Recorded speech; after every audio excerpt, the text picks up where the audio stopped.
Hey, we're back. It's Friday. Let's do some form checks.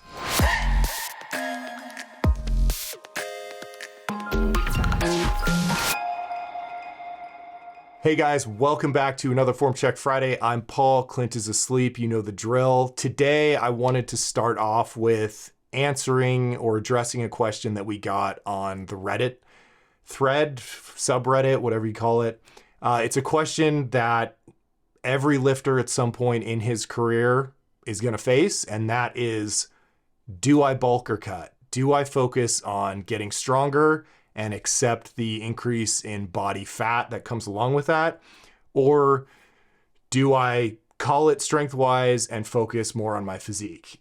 You will wrestle with this for your entire training career at various points. And so we had a guy, one of our members on Reddit, post a question about this. He's frustrated. I get it.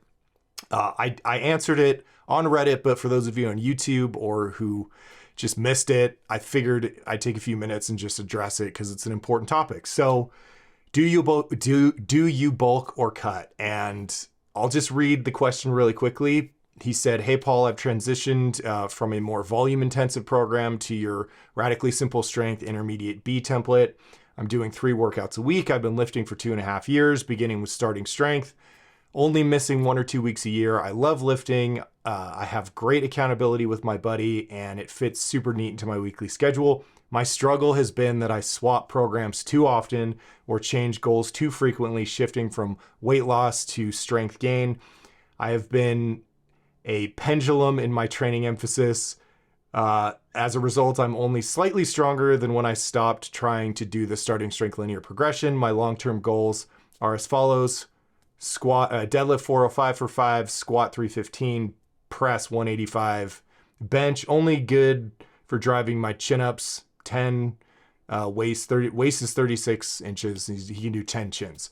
Current numbers are 315 for 4 on the deadlift, squats 245 for 2, press is 150 for 2, bench is 205 for 2, chins are at 5. Current calories are 2,300 calories a day for half a pound cut per week, and I aim for 140 grams of protein each day. 40 years old, 195 pounds. I can't decide if I want to keep cutting or if I want to go after strength goals.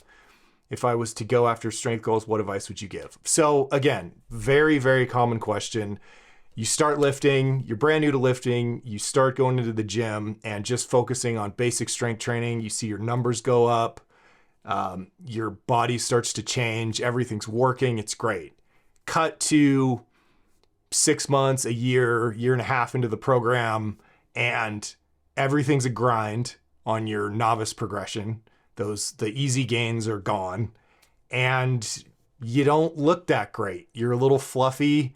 You know, you've been focusing on eating what's required to make your training sessions pay off. So you need to eat enough calories to build muscle tissue so that you can lift more weight. That comes with a little bit of body fat. And depending on where you started, if you were really skinny, you might not notice. If you were kind of skinny, fat, fluffy, but not muscular, you're probably going to end up looking a little doughy. Strong, but a little doughy. And so the workouts are tough. You're not really that happy with how you look.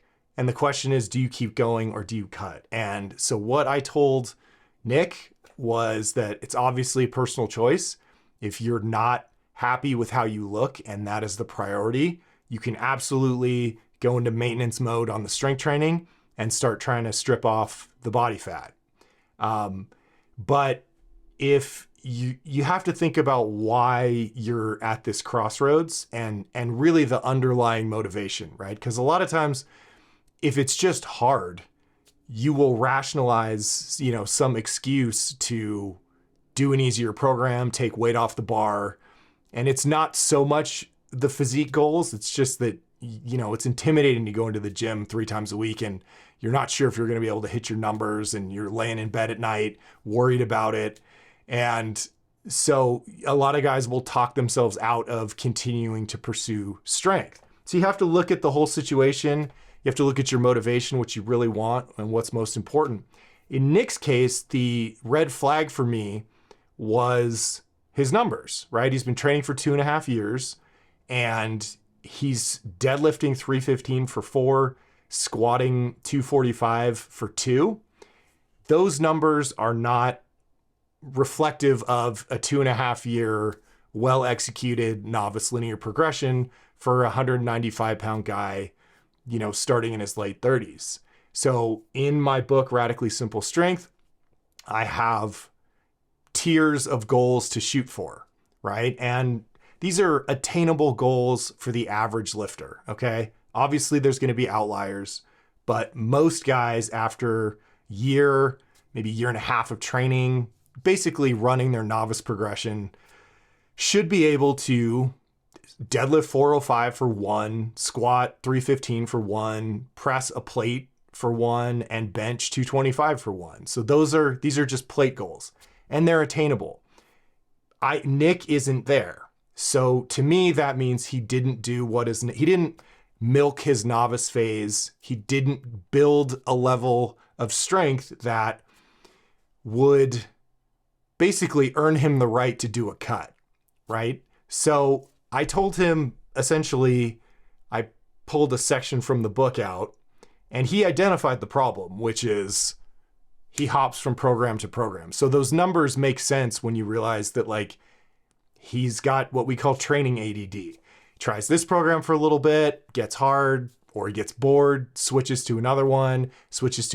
So in the chapter in my book, in Radically Simple Strength, the mental game, which is all about the sort of psychological aspects of strength training, there's a couple principles that I put in there. And the first one is stick to your plan.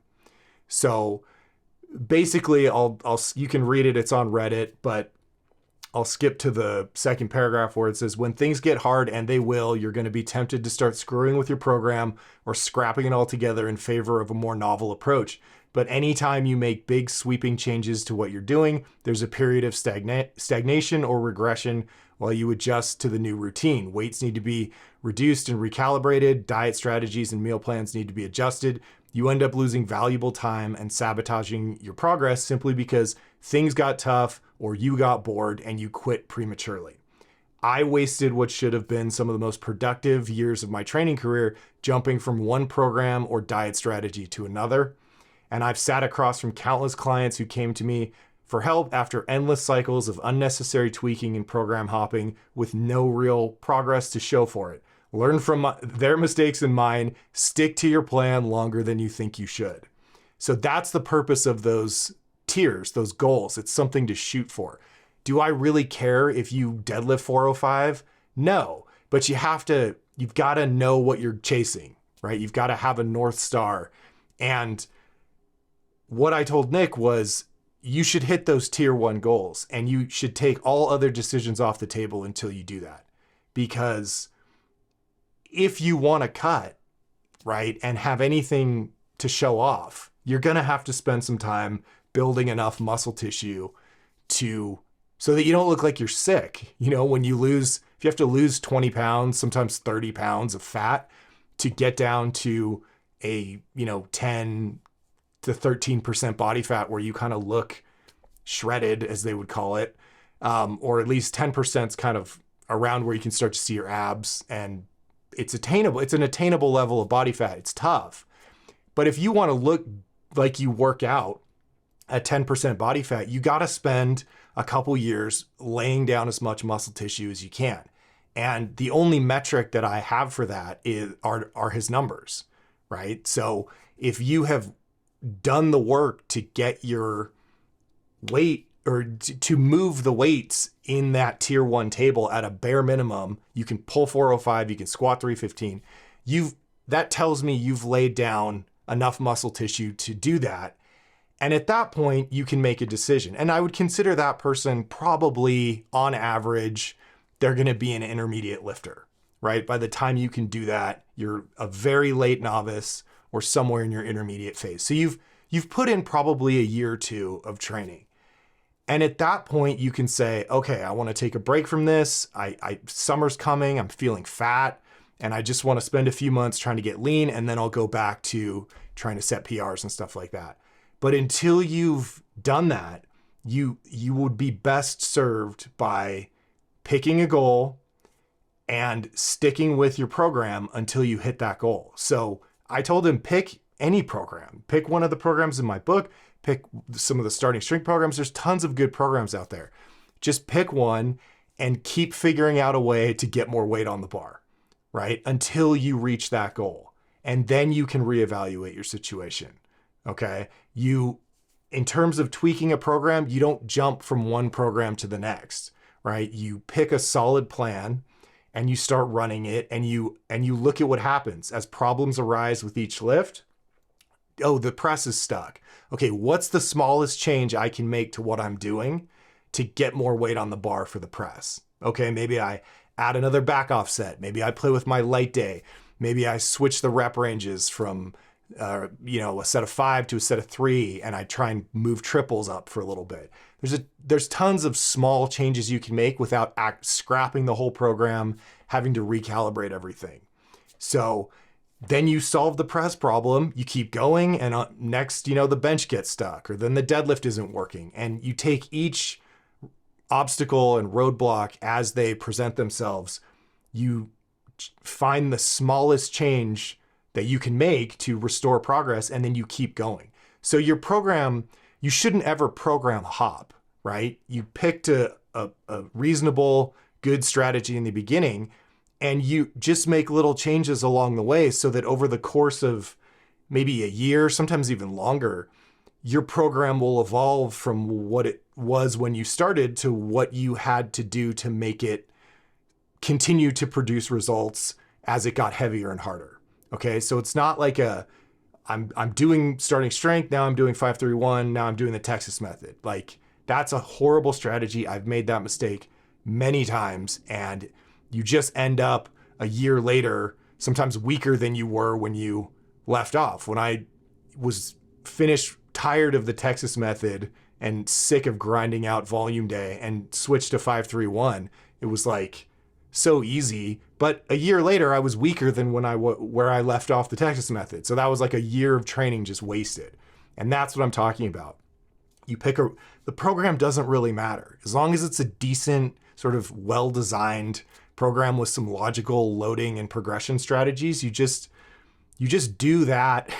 Like, make your best guess, run it, see what happens, and then tweak it little by little so that it changes from maybe one program to another, or maybe it looks very different from when you started it, a year and a half ago, whatever. But that's the right strategy. And then have a goal. Set the goal before you start. Look, I'm gonna squat 315. That's my goal. And that way you don't have to make any decisions, right? When you get tired or frustrated and you're just thinking like, maybe I should change nope, that's off the table. You have not hit your goal. You didn't get 315. So don't even think about that. And then you don't have any anxiety because the decision has been made. You're not giving yourself a chance or an opportunity to make choices that would derail your training. So again, the comment or the question on Reddit is called "Commit to Strength or Physique." It's in the new feed. It's a couple days old, but I thought I'd bring it up here.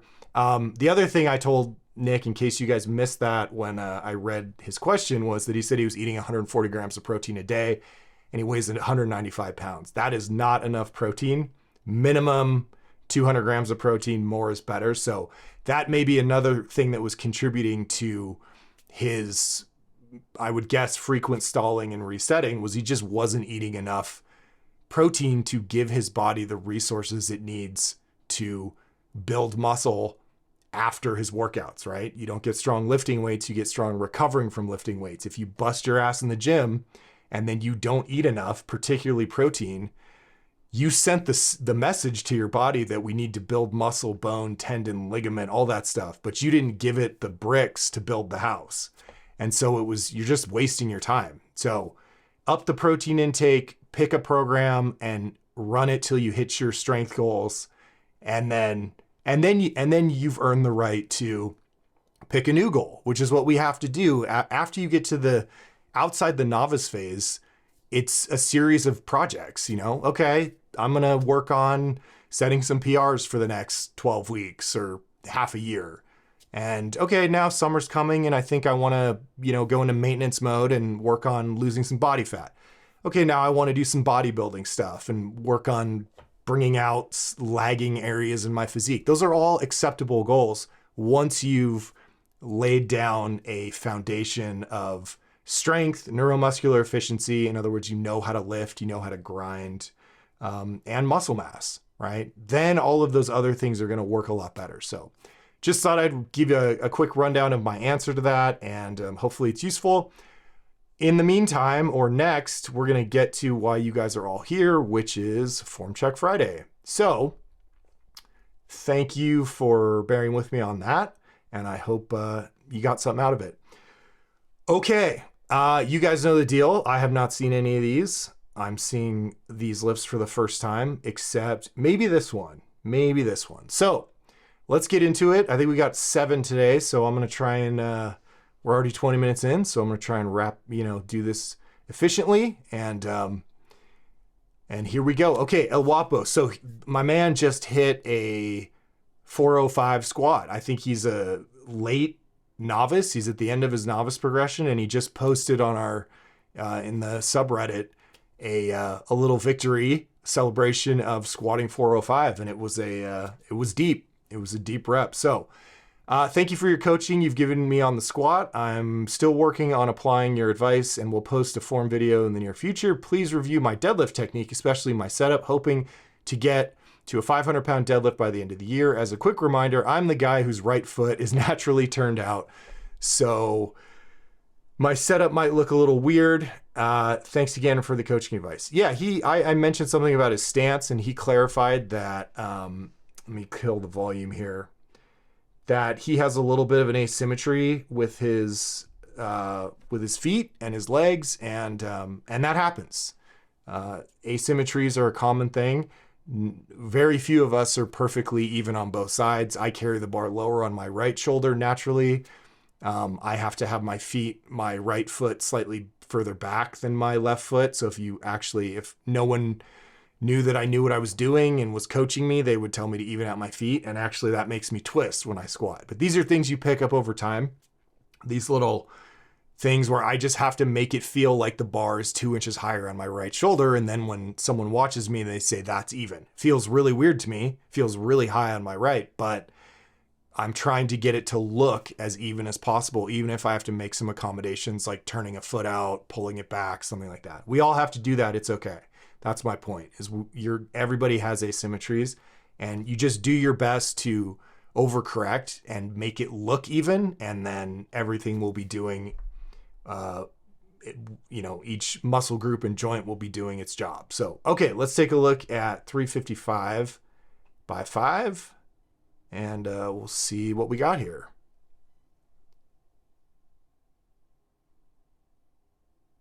Very nice. You've got a beautiful back. I mean, look at that arch. That is, let me see if I can pause that. I mean, that is just like, we got that, like back curve, and then down into the lumbar, like that nice U shape. Excellent. That's just a genetic thing. You were born that way, and I'm jealous because you can set your back really well. So these look pretty good, man. Yeah, you've got the pause, the breathe, squeeze, pause, pull. That pause right there is key. Gives you a chance to make sure you're stable, you're not moving, you're not going to swing the bar off your legs. That was too light. If you want to get to 500, man, you're going to have to speed it up a little bit. I think, let me watch you asked specifically about your setup. So let me go back and pay attention to as much of the setup as I can get. Yeah. I mean, if you watch when you start pulling, your hips don't move. Your butt doesn't raise up. As soon as you start pushing, the bar comes right off the ground. Bars on the legs. Chin is tucked. You're looking kind of through the hairs of your eyebrows. I mean, there's not a whole lot to complain about here. I might, just to nitpick and give you something to help this out a little bit, I might cue you to look a little bit further down. So if you notice kind of where you're looking, it's this way, and you're going to get more drive with the quads if you put your eyes maybe about right here. Okay, so that'll naturally tuck your chin in a little more and keep this segment a little bit more neutral like that. Not a huge deal, you're still doing fine. But it also, looking at a spot a little closer to you will helps with balance, right? And it also makes it more obvious that, you know, that you're pushing the floor away from the bar versus, you know, lifting your chest up, which you're not doing. But as this gets heavier, who knows? This set is really light for you. And technically it's, I mean, pretty much textbook. Let me check the weight on your foot. Are you rocking back on your heels at all? Yeah, you look like you're a little, yeah. Everything looks good about this, man. So let's watch the last rep.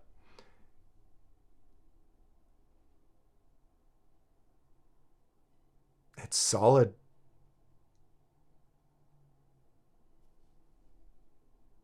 Yeah. So I don't know. I think you said you were doing some kind of the novice progression or something like that. I don't know what phase you're on, how often you're deadlifting, but you could probably be, if you're going up 5 pounds at a time, you could probably do a couple weeks where you go up 10, because that seems pretty light for you. So you can speed up the rate of progression. You know, if you're deadlifting more than once a week, maybe not. You're going to end up in the same place anyway, but I think you could get away with putting a little bit more weight on the bar for 2-3 weeks. Maybe you make 10-pound jumps and then you go back to 5. You don't have to do that. Like I said, you will eventually end up in the same place. And if you keep it slow and steady, you don't risk burning out early. But that's a little light for me. If you were in my gym, I'd probably, the next time you came in, I'd bump that at least 10 pounds. So that's a good thing, right? Awesome. These look fantastic. And thanks for posting, man. And let's take a look at your squats again when you got some time with that, and or you know, any of the other lifts. But great job, and keep going. I think 500's in the cards. Okay, let's move on. Economics Queasy. I always wonder what the numbers are for. 2841. Okay. Hey, Paul, a while back, I worked my squat to 335 by 5, or 335, but somewhere along the way, I started to get some really bad knee pain, a few centimeters above the kneecaps. Felt better once my knees were warmed up, so I kept pushing and grinding away. Long story short, I worked myself right up to barely getting out on and off the toilet. I'm fairly positive I developed quad tendonitis due to knee slide. Working with a tubo, which is a terribly useful block of wood. For those who don't know, it's a piece of wood we put in front of your knee to give your knees a target.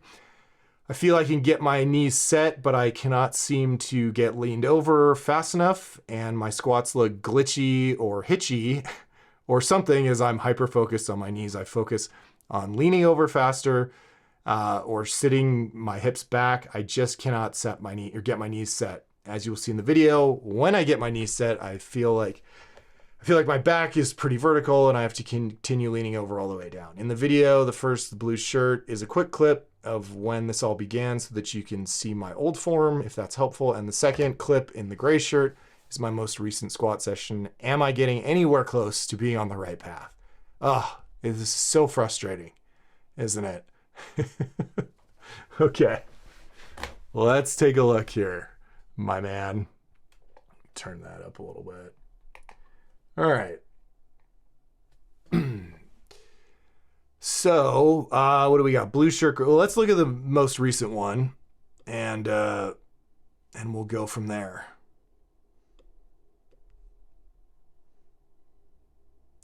All right, I'm going to kill the volume here. Wait, we got to go back. I wasn't ready. Okay, let's see you walk it out. Let's see the whole thing.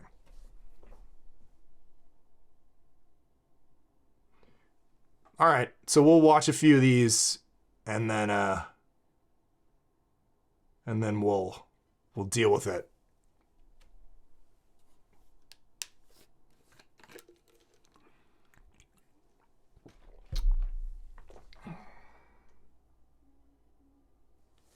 Okay. Let me go back and let me watch the OG version.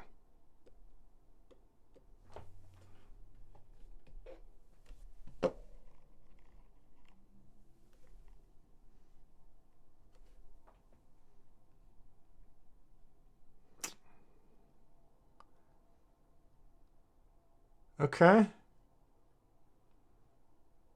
Oh, this is just one rep. It's just looping. All right. Okay, so you get your forward on your knees on that one. But let's address where we are now. So we'll go back to this and let's see here.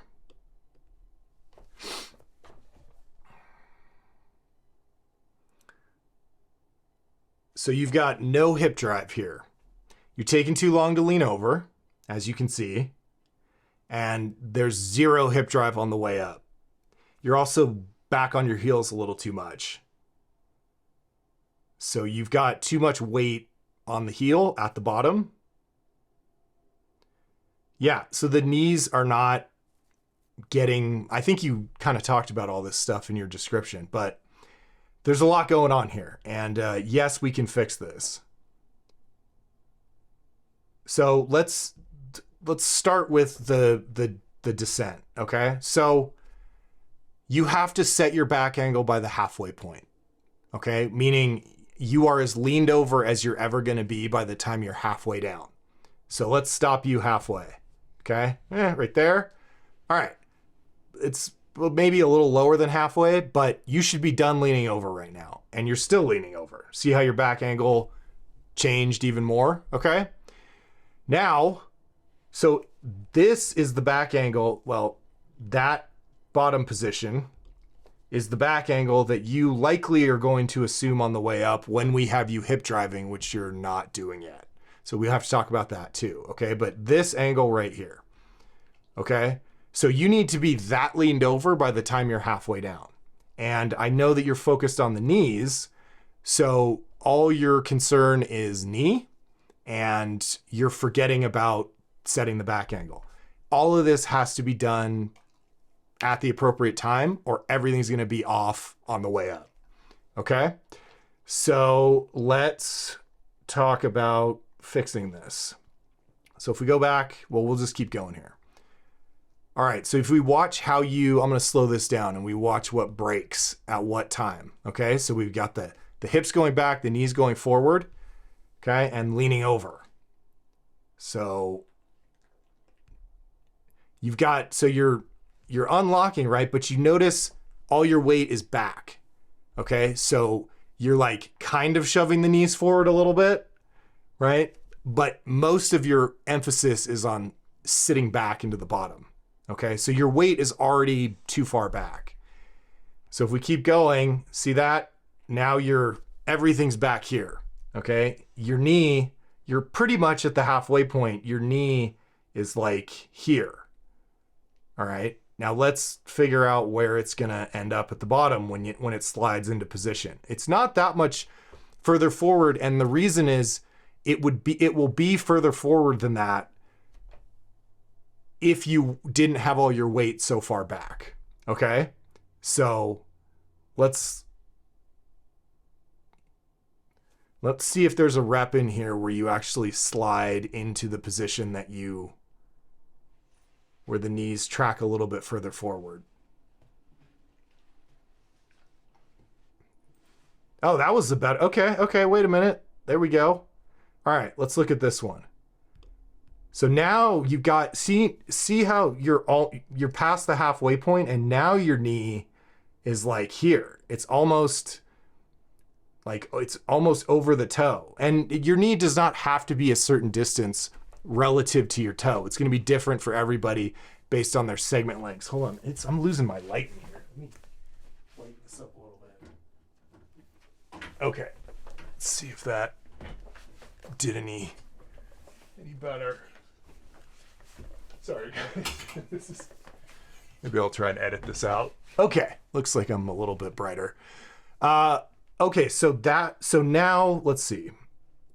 Let's see when we get all the, okay, so now we're at the bottom. Your depth is good here, and your knee is more forward than it was before that. So now we're like, that was a bad line, but we're like basically right in line with your toe, okay? So that's where you wanna be. This is a more balanced rep than the other ones where you were sitting back on your heels the whole time. So if we hit play, okay, but you're still shifting back because you're lifting your chest too soon. So here's the good news. We know you can do it. We know you can get your knee where it needs to be. But if we look at the difference between your knee, you know, how far your knee gets forward on these early reps, like there, like you just stop it right there. So it goes forward and it stops, okay? But it needs to stop at the end point that it's gonna go to at the bottom. It's not like you push it out a little bit and stop and then sit back. You push it all the way forward, right? So by the halfway point, your knee is over your toe, in your case, and you're as leaned over as you're ever gonna be by that halfway point, okay? And if you do that, then the knee is set, the back angle's set, and you can spend the second half of the descent reaching back with the hips, but doing so in a way that you'll remain balanced over the middle of your foot because you did the work of setting the forward things forward, leaning forward, knee forward. You got that taken care of. And now when you go to sit back and stretch back the hips, you're sort of, you know, not overcompensating, but you're counteracting that forward motion, right? That you did. If you just kept going forward, you'd fall forward and take a step. But if you set your knee forward and you lean out and you lean forward, and then you balance it out by stretching back into the bottom, that's where you're gonna get that bounce. Everything's gonna be right over the middle of the foot, and all you gotta do is drive your butt up, okay? We'll talk about that in a second. So the two things you need to fix are setting your knees all the way forward, okay? This is not forward enough, and let's watch that again. If we just watch your knee, watch how quickly, watch where it stops. You lean over and you just, boom, right there. So you've stopped it. You did the right thing by shoving it forward, okay? But you're also, there's a lag with, so I talked about this last time. It's not knees forward and then lean over, okay? And it's not lean over and then knees forward, because both of those things will change your back angle. If you stay vertical and shove your knee forward, then when you go to lean over out of necessity, the knee will pull back. And if you lean over and then try and shove your knee forward, you're going to become more vertical. Both of those things change the back angle. What you have to do in order to keep it balanced and both positions fixed is lean over and knees at the same time. The chest stamps on the floor, okay, nipples to the wood at the same time the knees go out. It's just, you're here and it's like, boom. Those two things happen together. It's not boom, boom, and it's not boom, boom, okay? So you've got a delay in leaning over enough, right? Dive for the floor. Like, just try and touch your chest right here. Just stamp it right on the ground right away and get your knees out of the way or your thighs out of the way by shoving your knees out in order to make space for you to do that, right? If I told you to touch this point between your feet on the ground, you got to move your thighs out of the way. And that's the knee thing. That's shoving the knees forward and out. Okay. So lean over more aggressively and at the same time, shove your knees all the way to the end point. Okay. If we find that good rep where they want to go, where they balance. Yeah. See, part of this, again, is that you're trying to stay too vertical, and so you can't get them far enough forward. Where's my good one? Was that it? It was either that one or the next one. Nope. It must have been this one. Let's see. It was a little, yeah, that one was better, okay? So you want to be this leaned over with your knee this far forward by this point in the squat, okay? Right there. That knee needs to be here, okay? And it's here. And the back angle needs to be like this, and it's like this. So lean over more, right? And again, look at all your weight back here on your heels, right? That's because you only got your knee halfway forward and started sitting back. So everything's gonna pull back on your heels, and then that's where the lack of hip drive comes in, because now you're about to fall over backwards, okay? And so you're just gonna start like lifting your chest to get out of this thing. So when we go down, if we watch your hips, right? We watch your butt, nothing, okay? So what I'm looking for is out of the bottom, this moves first, up, okay? So I should see this angle change very slightly, okay? Hip, shoulder, boom. I should see this. Shoulder stays here, hip pushes up. There's a change, slight, couple degrees, and then we lock the angle back in, right? If we watch your hips, if we keep our eyes on this point and this point, this segment, when you start driving up, they move up perfectly. Everything moves at exactly the same time. Okay, there's no hip drive. There's no evidence that you led with your hips. So let's see. I'll give you my example from our last guy, or the one I've been using a lot. And we don't need the grunting, but he's got 450 on the bar. Watch his butt. Okay, watch his hips. You can clearly see that he is initiating that aggressive push up by driving his ass up. Okay, his back angle changes very slightly, but noticeably, and then it locks in. Okay, and we don't see any of that with you. It's too perfect.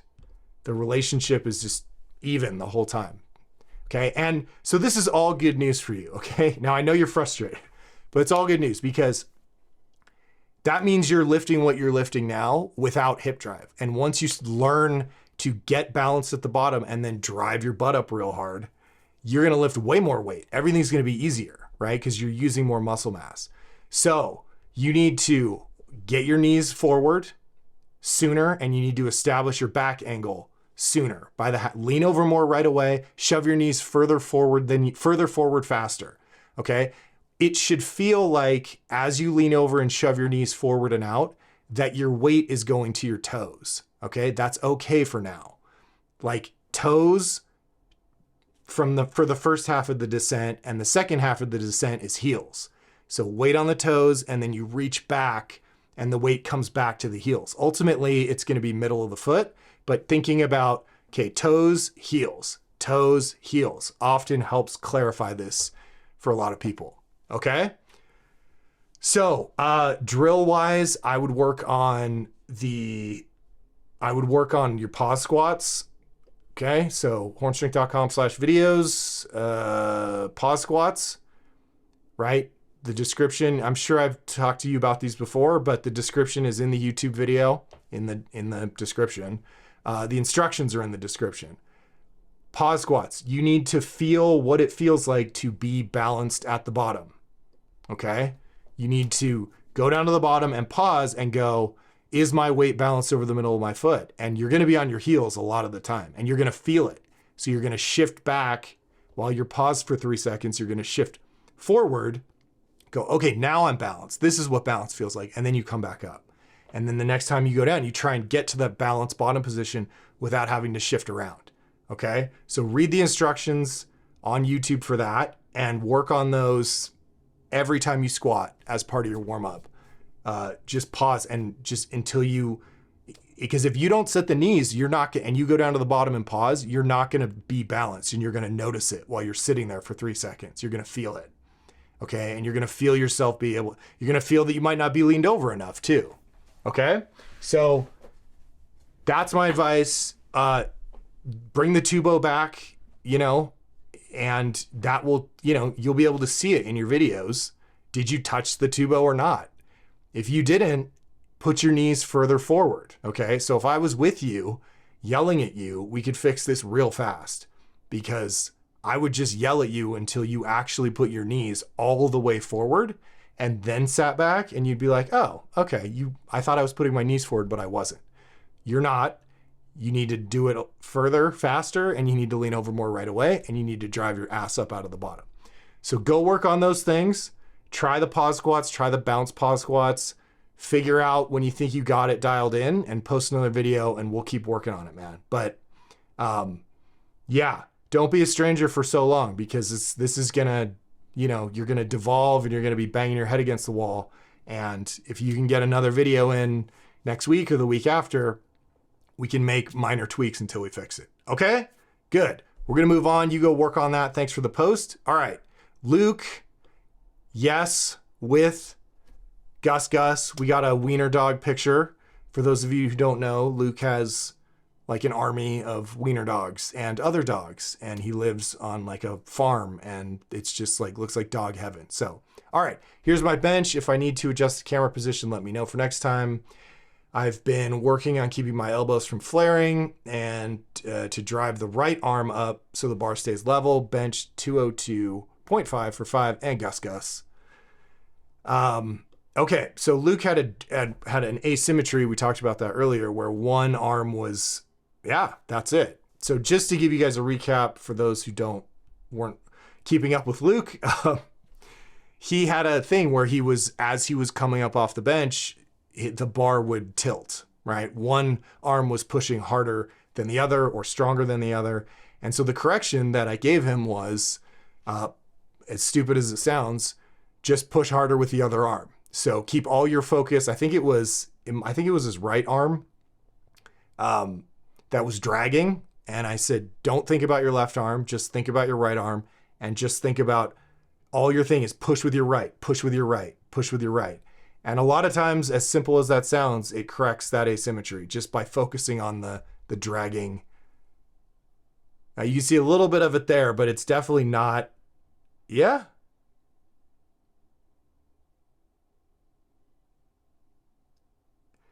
Yeah, I don't know if you posted the comparison video from, I don't think you did, but it'd be interesting to pull that up so we could show the difference, and I'm sure we can do that next time. But this looks way more even, and it's never going to be perfect. Like if you have a lot of people have a weaker arm, and it is what it is. But if you can focus on doing your best to correct it, keep it even, make it look even, then that's really the best you can do. And that looks like way better than before. So what else do we have to have you fix?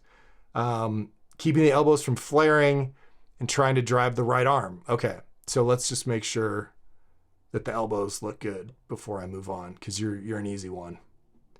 You're tight, elbows are tucked. Yeah, let's see what happens when they get tired.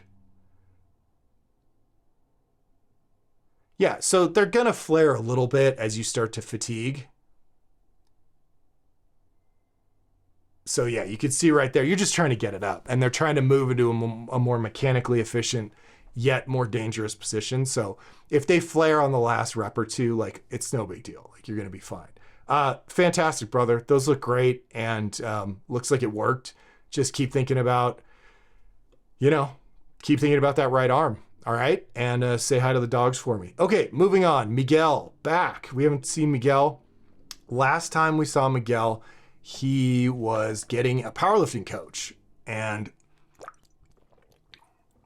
so he went away for a little bit, and I think he's been working with a coach. He didn't really mention that here, so hopefully they're still working together. And let's see his deadlifts. So we were working on his deadlifts for a bit, and we're trying to clean those up.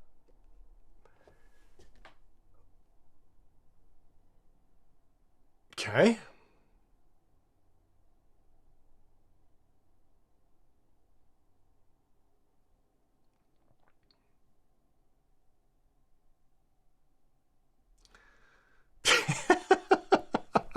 Oh, and the snap of the belt. Like, you see that? You see what I just did? Just with a little flare. All right, man. So you're way back on your heels here, and I mean, look at that.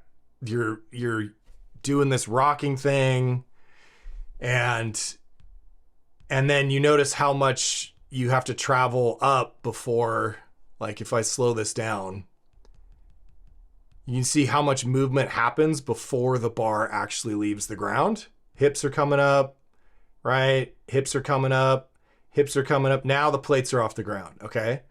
So if we go back a little bit, right? When did the plates leave the ground? Like right after this. Okay, this is the position that I want you in when you pull a deadlift, right? I want you to set up in that position, get real tight, and just push the floor away from you so that as soon as you start pushing, those plates leave the ground. With this thing, you've got all this movement that happens with the hips way down there, right? All of this stuff, all this movement where you're moving this way, right?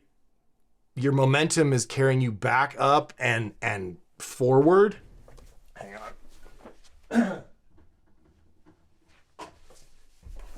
Sorry, lighting. Okay, so back up and forward, and then you're gonna push, right? So what this does is, and there's a lot of very good deadlifters who have all kinds of setups, right? They rock back, they roll the bar, they do all this shit, and they think that it helps them, and whatever. If you're pulling 800 pounds, I'm not saying anything. Like, you do what you gotta do, man. And you've earned the right to do that. But the reason that I don't want my guys doing that is because it introduces all these variables. We want every rep of every lift that we do to be identical, right? Like, it's just, you're a robot. Same thing every time. And you get into the position, you get set, and as soon as you start exerting yourself and using your energy, that energy goes to moving the weight off the ground, not falling back, rocking forward, and introducing momentum that's going to get the bar path to swing. Like, if you notice, so let's get into what happens here. So you'll notice how I've told you in the past, my preference was to have you slow down, right? Slow down so that you're not sloppy, that you have time to set your back, right? Because your back right here is already rounded. And it's because of this rapid fire progression with the deadlift setup where you just sit down, you rock back, you rock forward, you push, you go. It's like, okay, are you even thinking about keeping that back locked? Yeah. And so if we watch the bar on your shin, so like that one. So when you drop your butt that low, okay, now you dropped your butt that low. And when you do that, the shins push the bar forward. So now the bar's off your shins, and when you go to pull, it has to swing back in. You see that? You can see the shadow on your legs. So I'm gonna slow this down because you're just ripping through these, man. All right, so we'll watch watch when you come down, you set the bar down, and then you set it forward, and then you push it, right? So now the bar's forward to the middle of the foot, and you see it kind of curve in, right? So it's going to go like this, which is not a vertical bar path, which is obviously more efficient. That's what we want. All right, that look at the end. So you're starting the pull, you can really see it there. You're starting the pull with the bar forward to the middle of the foot, right? So as your butt's down, the shins push it forward. As your butt comes back up, and you start to pull, the bar swings in, and the bar path ends up being like a J, okay? Which is there's a bunch of leverage on there that you don't need, okay?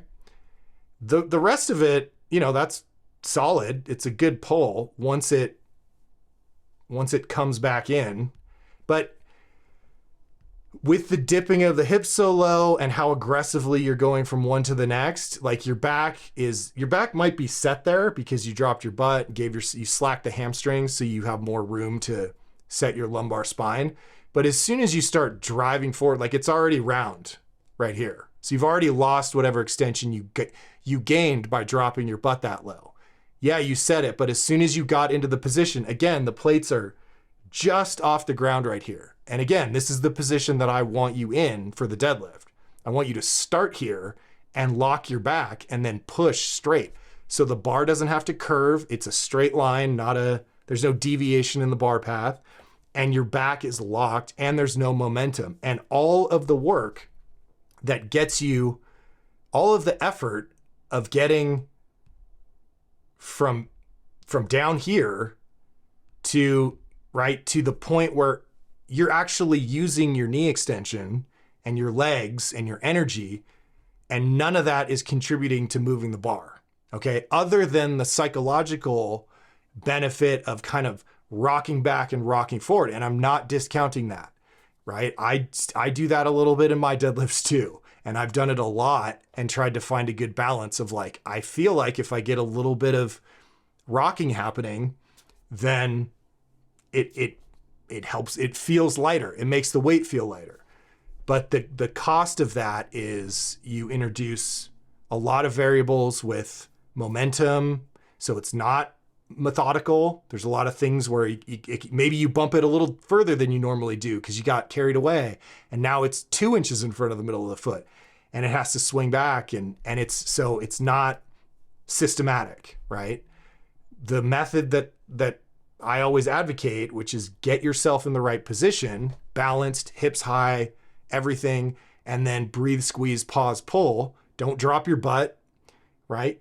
You lock your back, and then as soon as you start pushing, as soon as you start exerting effort with the legs, using any knee extension, the plates come off the ground, right? That is the most efficient way to pull a deadlift because it guarantees it's going to stay in a straight vertical line with no leverage, with no unnecessary deviations from that vertical line. And again, you've lost the extension in your back. So, you know everything I was going to say. Like, that, like, look how far down you are, right? You can see the bar shadow on your shins because it's not on your shins. It can't be because you bumped it. Your weight's all the way back on your heels. You're coming up and then losing it, everything went soft. And yeah. And let's see the look. Boom. There it is. Look at that guy. Just there he is. I love it, man. Dude, and wait, let's watch the belt flip. Ugh. There it is. I love it. Look, brother, like, you knew what I was going to say. This is my approach. I'm not saying I'm right. I'm just saying this is the method that I go with. Whatever you have to do to keep the bar moving in a straight line or as close to a straight line as possible, and make the movement and the setup identical and methodical and systematic, so there's no deviations, no momentum, right? And put yourself in the position where the moment that you start pushing, the bar comes off the ground. Because it's only going to come up off the ground. You could watch, one of the things we do at the Starting Strength Seminar is, when I was coaching those, is we would show a bunch of deadlift videos of all kinds of deadlift setups. And we do the same thing we did with you, which is we go frame by frame and we say, okay, this is where the guy thinks he's starting his deadlift. What position is he in when the plates actually leave the ground? And it's always the same position. Hips high, shoulders in front of the bar right over the middle of the foot, back and extend, right? So wherever he thinks he's starting it, that's not actually where the deadlift starts. The deadlift starts when the plates leave the ground, and it's always going to be in that position. So the theory is, let's get you in that position, like solid, and then you just push and the plates leave the ground. That is the best way to conserve your energy and to make this thing methodical. If you enjoy deadlifting this way and you feel like the momentum helps you and you don't really care about keeping the back locked and the weights are going up and your coach, the guy that you're paying, likes this, like, keep doing it, man. Like, it's you're going to be fine and you're moving weight. So I'm happy. But that's my 2 cents. And thanks for posting. Good to see you again. Keep going. And let's get 405 on that bar. I don't care how you do it. What was that, like 363? Like, you know, let's see 405 for 5. Let's see 5. Let's get to 500. You get to 500 any way you want. Post that video, and I'm not going to say shit. I'm just going to be like, hey, man, you picked up 500 pounds. All right, brother. Thank you. Good to see you again. Give me an update on what's happening with the coach, what you learned, what you liked, what you didn't like, programming. I'm curious about that stuff. Post up a thread or something. I'd love to read it. All right, we'll see you soon. But we got to move on. Okay, RK Johns, we've been working with you, so you've had homework. My latest homework assignment from you was to perform/record pause squats and then squats at a heavier weight, both focusing on leaning over more and emphasizing hip drive. So, okay, the issue that you were having, there were a lot of issues, but the first time the weight was too heavy, so we pulled the weight down. We did ascending sets to find out where you should restart. And then I think you were at like 185, and then we have to fix the form. So I assigned some pause squats. I wanted to see those, and then I wanted to see a heavier set. So Monday was the light squat. So you did 205 for 5x3. This is my last set of 5. Still looking to identify working weight for the squat, whatever it is. Should I move the squats back to novice ascending sets or continue? All right, let's take a look. So let's see the 205 first. And we will see if there's anything in here. Here we go. Okay. So let's see how this looks. And then we can go back and look at the pause squats and see if those were right. Okay. All right.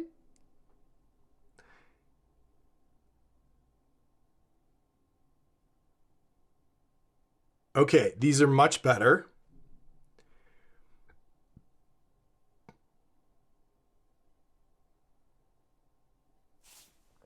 All right. A few things we're going to talk about, but much better than what we've been seeing. Like, much better. So we're getting there. All right. So you're still... Here's what we need to fix on with this round. Okay, before we go up. Because if you don't fix this, you're going to end up in the same place. So you're still hesitating a little bit to lean over. So I know you're doing a much better job of leaning over sooner. You got to keep going. You got to commit a little bit more. Get that back angle set by the halfway point. Okay? So fully leaned over, you should be done leaning over by this point. And you can see, you're pretty close. You're pretty close. Let's see how it looks on the next one. So so you kind of get to you're a little bit too late, right? So you're still a little vertical, we're about halfway here, and then that's where you finish it. And it's just another like 2 inches of lean, but this is the back angle that you finally get set. You're setting it a little bit lower than it's taking you a little bit too long to set it. Okay. So just get that, be in that position. See, you're still too upright here. So in order for you to hit that position in time, you would have to be more leaned over here. So you just got to get more aggressive and just dive for the damn floor. Just stamp your nipples on the rubber mat between your toes right away. Like the first thing you think about when you start squatting is just, I'm going to touch my chest to the rubber mat right between my feet. This is going to touch the mat right away. You just dive for the floor and that'll kick you over a lot faster. Okay, so that's one minor thing.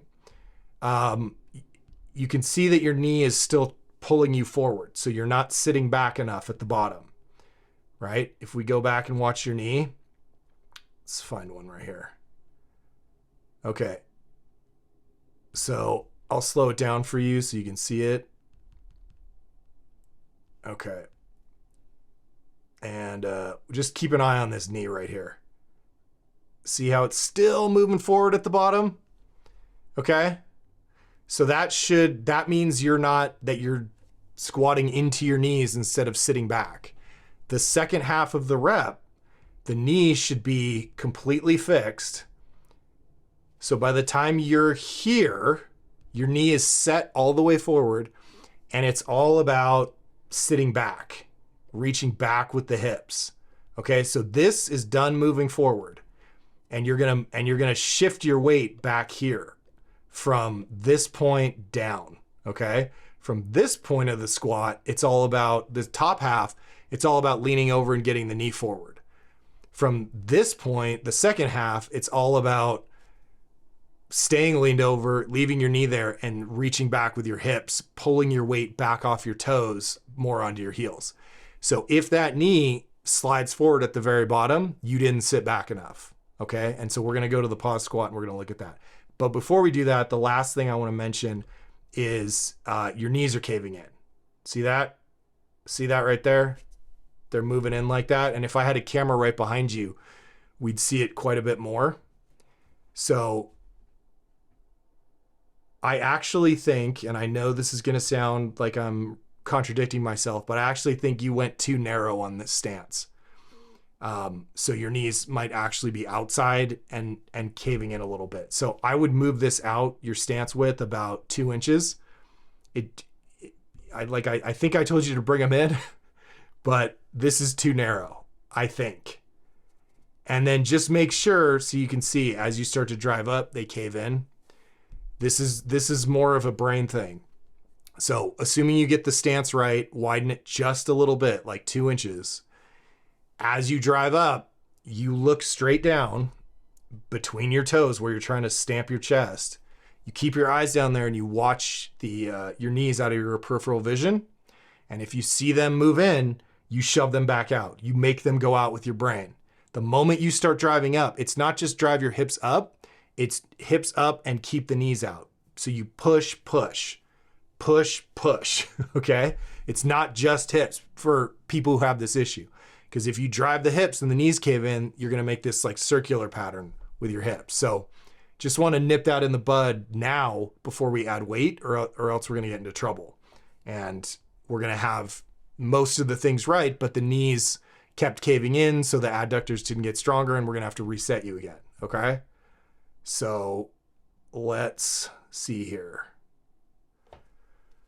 So those are the things. Lean over a little faster, okay? The knees look good, just sit back more, just rock back onto your heels a little bit at the bottom, and then as you drive up, make sure that you keep those knees out, jacked out real hard. Let's see how the hip drive's doing. Yeah, the hip drive's pretty good. Okay, it's just the knee cave. Okay, so let me look at the pause squats and see what's going on with these. See if these are right. So yeah, stance might be still a little too narrow. Ah, there we go. Now you're back. Now you're, okay, see? That's exactly right. So lean over, shove the knees forward. Nope, didn't get them forward enough, soon enough. Okay, so that one you went back to being a little forward. That first one was great though. Let's see how this one looks. That's better. You're back on this one. Good, good. So the issue here is you're lagging on the knees, okay? So you're about the halfway point here, and your knees need to be a little bit further out, but also they're not all the way forward yet. So you stop them before they were done. And so I think we're gonna see as you go down, that knee creeps forward a little bit more. Yeah, yeah.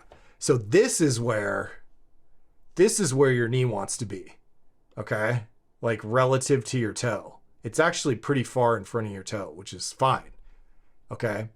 And if I can back this up, so we're about, I mean, forgive my crappy line here, but we're about, I don't know, like 2 inches over your toe. And if we go back to the point that you stop it, okay, go ahead. Oh, can I play it? Play. There we go. Okay. Notice where you stopped it. I actually missed it. Let's see if I can get it right where you stop it. Yeah, right. Sorry, man. I'm gonna get this. There. Okay. Now, look where you stopped it. Oh, God. So annoying. Okay. Whatever. I'm gonna do this at regular size because I can use the controls. Yeah, it's right. Okay, so we're there. So now if I draw my line, right, you're not quite there. Okay. Let me see if I can zoom in here. No, it's going to play if I do that. Anyway, you're going to end up here with your knee. Or like here. So you're just not, as you lean over and shove the knees forward and out, you're getting it like 3/4 of the way to where it needs to be. And then as you get to the bottom, it finally slides into that position, which makes it harder for you to sit back because the momentum is pulling you forward. Okay. So if we watch your knee, you can see that right at the it's like it stops and it's stable while you sit back. And then right at the bottom, it slides into that final position. Okay. So, but you rock back on that one. Great. So you can feel that you have to get off your toes. And the reason you're getting pulled onto your toes at all is because you're taking too long to lean over. You're not getting your knee all the way forward soon enough. You're getting it 3/4 of the way and then stopping and then finishing it as you get to the bottom. And then as you approach the bottom and are trying to sit back, that knee is sliding forward into its final position and pulling you. It's undoing what you're trying to do, right? It's counterproductive because as you sit back, the knee is pulling forward. So you're actually going forward. Okay? So don't go up and wait on your squats. And if this was your light day, I don't know what your heavy day was because you got the knee cave and you've got to fix the knees and you've got to fix basically you've got to fix the knees. And setting them, we're past an hour, so I'm like losing it. Setting them forward and then reaching back into the bottom and then also keeping them out on the way up. Because if you let them start caving in, if this is your light day and at 205 on your light day, you got knee cave and you don't fix that, it's never gonna, it's gonna get worse and worse and you're gonna keep piling weight on it. And we're gonna, like I said, we're gonna end up in the same position we were before. So lean over more right away, get the knee further forward over the toe all the way by the halfway point of the descent, then sit back into the bottom. The knee shouldn't slide forward anymore. And then as you drive up, you're thinking drive the hips up, drive the knees out, okay? You don't just think about knees out on the way down. You shove them out on the way down and you keep them out on the way up, okay? If that makes sense. All right, that's your homework. I want to see 205 perfect, but I think keep doing the pause squats, okay, as your warm-ups till you drill that. That'll help with the knees too. And then, I would be doing ascending sets. And if you want to post ascending sets of 5 until we got to find where you can do this perfectly, and then we can go back up from there. So it's kind of more trial and error, but 205 is, I'd want to see that perfect before I had you put more weight on the bar. All right. So work on it, do ascending sets, find the heaviest weight that, that doesn't look terrible. And if you want to post again next week, the week after, whenever you feel like you got it, you can post the one you think is good. And then the one lighter than that, so I can see it. Okay. All right, man, that's your homework. We got to move on. Running out of juice here. Drew. Okay, we've been working with Drew. Thanks for your feedback with the squat. Trying to maintain back extension, so I worked on shifting some weight towards the front of the foot and bending my knees sooner. Okay, so you had too much weight on your heels when you started last week, and I told you to just rock forward a little bit before you actually started the movement. Get off your heels.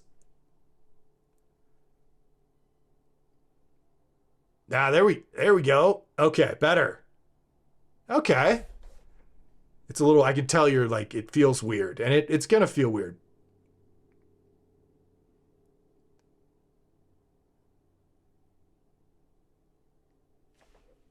Good one. Good rep. You got a nice pop out of that one. Okay, you got soft knees though. That's a problem. So when I say I want you locked out at the top, so when you rock forward, just shift the weight forward. Don't bend your knees because that's going to throw things off too. Be in your normal lockout position, right? Like with your joints locked, like when are you going to lock up? Okay, you got soft knees just generally. There, that's locked out. So your knees should look like this every time. Okay, but they don't. They're a little bit, see, you're gonna unlock them a little bit. And that just taxes your legs. There should be no bend in your legs right here because that's a break. Okay, and that was a pretty decent rep. Forward, good. Okay, yeah, you went back to shifting back a little bit. So, nah, that one was on your heels. Oh, wait, let me see. Let me make sure. Not too bad. Forward, no, forward. Okay, let me just go through this one more time because you move through these quickly, man. I'm gonna slow you down a little bit with the power of technology so I can see what's going on here. Okay, so you got to fix, I want you locked out and stable, like not all this fidgeting, right? Take your time, get locked out, and then compose yourself before you start the rep. You don't want to be wiggling around and fidgeting and stuff because it's just going to be sloppy. So you're starting with bent knees. Weight was better on that one. You're on your back here. Let's see if you shift forward. Yeah, there. Yeah, but then you went down and back. You really like your heels, man.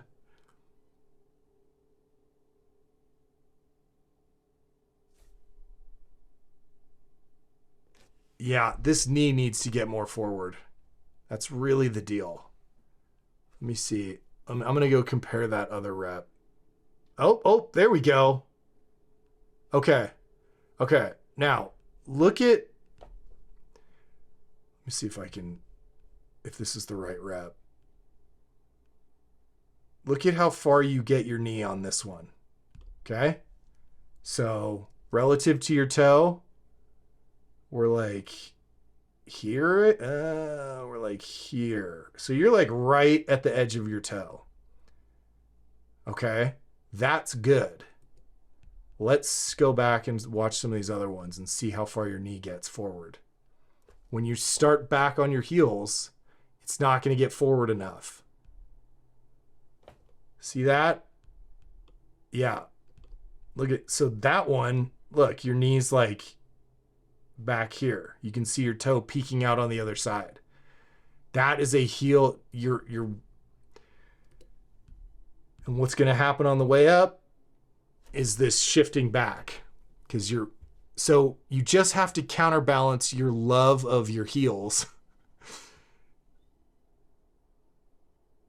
by getting, like, you can do your natural squat, right? Which is to be back. Where's the good one? No, that was not it. It was the one before. Okay. I think it was this one where the knees got, this one. This has got to be the one, I think. No?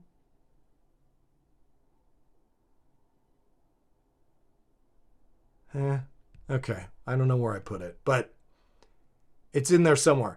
Basically, here's the deal.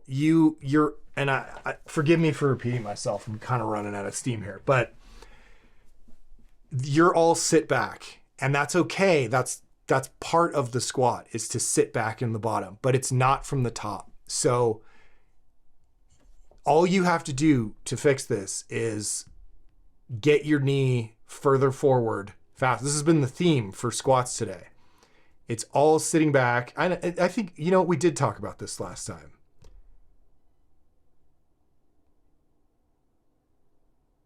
Yeah. Okay. That knees are more forward on that one for sure. And you're much more balanced on the way up.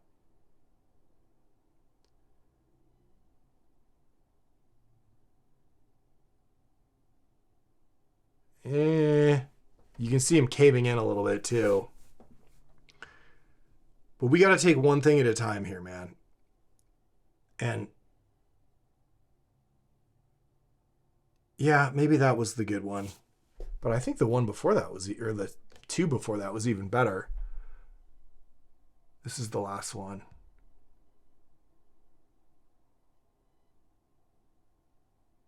There we go. I hope maybe that was the one I flagged. I don't know. But this is a good one. I mean, in terms of the descent, look at how far your knee is in front of your toe. Okay. Now, this is like beautiful. Depth. Look at that depth. Knee position. Now, what's going to happen as you start to drive up, I suspect, is your knees are going to cave in and your butt's going to shoot back and up in a circular motion. So instead of going straight up like this is going to shoot back this way, almost like a circle.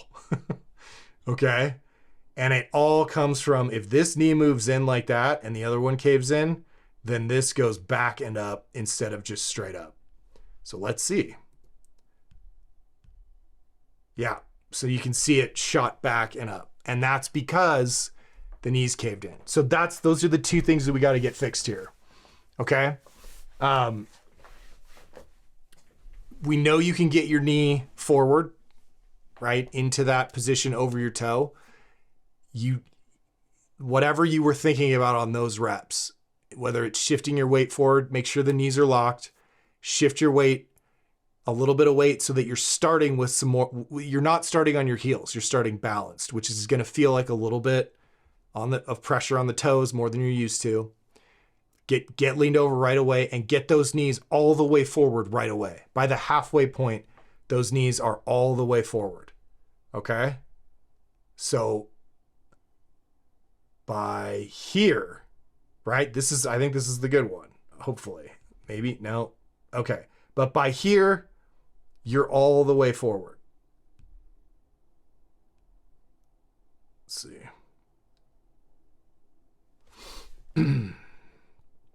Yeah, there we go. Okay, so by the time you're here, you're as leaned over as you're ever going to be, and your knee is basically in line with your toe. Okay, then you go back to the heels. Not a little. You sit back, you keep that knee forward. You keep that knee forward. Don't let your knee come back with you. You just stretch back. You don't let the whole thing move back, right? We had another guy, for the Polish guy, where I was telling him, like, if you're trying to shoot a bow and arrow, this arm stays locked and you pull back. If you move both arms as you pull back, you don't get to stretch anything out. So once you do the work of getting the knee all the way here, right? This part stretches back this way. Okay? But this knee stays here, and that's how we stretch out. If as you sit back, your knee pulls back. Oh, that one. So you just see it move in. Watch your knee on that. It wasn't back, it was in. Watch when I push play. Keep an eye on your left knee. Boop. Whoosh. Okay. So it's not so much that it's going back with you, it's that it's caving in. Okay. So, but that, you hit the descent perfectly on that rep right there. That's what I want. Now, in order to put a pin in this and just whatever, fix it, the knees have to stay out as you drive back up. Okay, so you're pushing your hips up and you're pushing your knees out. Do not let them cave in or everything's going to go back. Okay, so knees further forward faster. Keep them forward as you start to sit back. Leave the knee forward as you stretch your hips back. And then as you drive your butt up, keep them out and keep some of that weight on the toes, right? Even pressure on the toes and the heels, and you're good to go. But those are the two main things: not getting your knees far enough forward soon enough and letting them cave in as you drive up. And that's just you deciding to do that, okay? So weight on the toes on the way down, and then you sit back and knees stay out, all right? Okay, good. One more, Anoop. man, Anoop always comes in right at the end, and when I'm like brain dead, and he gets me at my worst. Okay. So wait, I didn't even read your thing.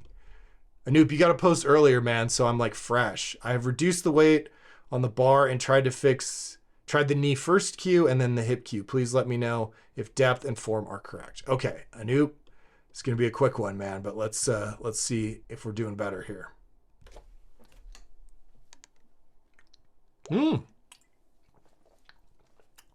Okay. Yeah. The knees look better for sure, but you're hiding your head with plates, and I can tell that your neck is back like this. Okay. That's not what we want. Okay. Your head should be down neutral, in a neutral position. So you should be chest up, elbows like shrugged up, head down. Okay. Not like this. And you're starting that rolling as soon as you start. So your upper back, so you can, if we watch, just look at your head. Just, you can see your head peek out. See how you kick your head back and you flare your chest up as, so you started here, and then as soon as you started squatting, you went like this, and you rolled the bar back, your wrist rocked back, the bar rolled down, and now you're lifting your head to get back up. So you have to keep your, yeah, because you're going to dump that bar over your head. So you're throwing your head back.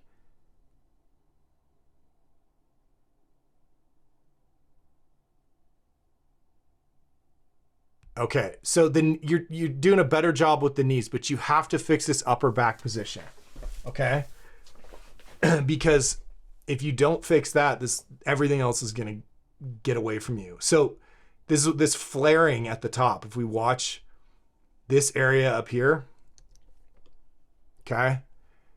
So you're standing there kind of soft, you're right here, and then as soon as you start the rep, you do this. As you go down, you lift your chest up, you throw your head back like that. Like you're trying to tighten up your upper back as you're moving down. And see how this is rounded up here, okay? So you're just holding the bar on your back like this. And you need to get this arched and tight, okay? I want upper back extension, like here. So you walk the bar out, take a big breath, chest up, right? And then elbows up. Just elbows up with the chest up. So you lift the chest up first, and then you jack the elbows up as high as they'll go, which is just like an inch. Chest up, elbows up, head down. And then with this, you just lean over, okay? You just lean over. But nothing deforms here. You're not kicking your head back. What you're trying to do is set your back, set that chest up extension as you're starting the rep, okay? So you watch how you kick your head back. You're trying to get tight on the way down. And that means it's not tight, so the bar ends up rolling up your neck more.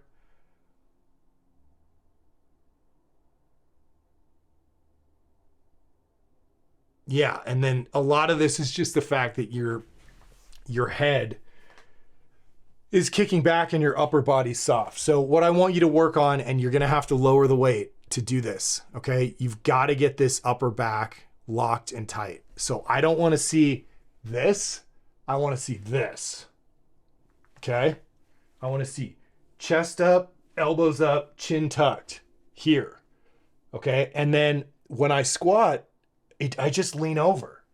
Like nothing, my elbows don't move, my head doesn't move, the bar doesn't roll up or down because I've locked it in and I just lean. Okay, so I shouldn't see any movement here. All the movement is knees, hips, but this is arched. Okay, the head is down, looking down here, right? So, and the chest is up. Okay, so that here,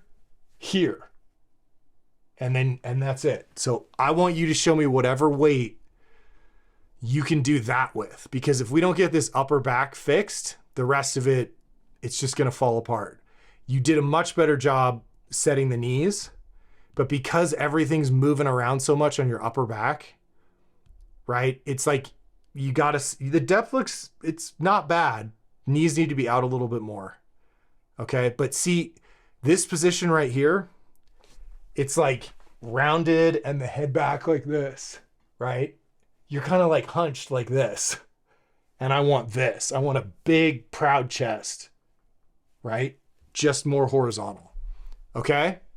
So post that up and post earlier next week because I want to give you more attention than when I'm at the very end and after like an hour and a half of talking to myself and not spending enough time with like quality instruction, man. So I'm sorry.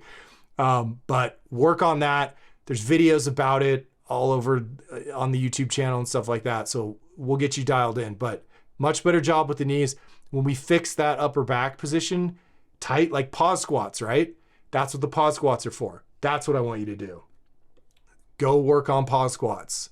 Okay. HORNSTRENGTH.com/videos, pause squats, read the description. There are 3 questions you ask yourself at the bottom when you're paused. Do that. One of them is my chest locked and tight or did I let it round? And if you were paused right here and I told you to lift your chest up, you had light weight on your back, you'd be able to do it. That means you lost that thoracic extension. Okay. All right, man. Work on that. Post earlier and we will get you dialed in. Okay, guys, I'm fried. I might have to start cutting these off at 5 because now we're like at an hour and a half. I'm talking too much, repeating myself. But I think we might have to just do like 5 a week or something, or maybe we'll do an extra day, or I don't know. But thank you guys all for participating. As it's it's exhausting. Man, I didn't realize it'd be this tiring. But okay, you guys are doing a great job, and go work on what you got to work on. Keep posting. We'll keep dialing it in, and we'll do this all again next Friday with Clint, who has been asleep the whole time. You guys are awesome. Have a great weekend. Bye.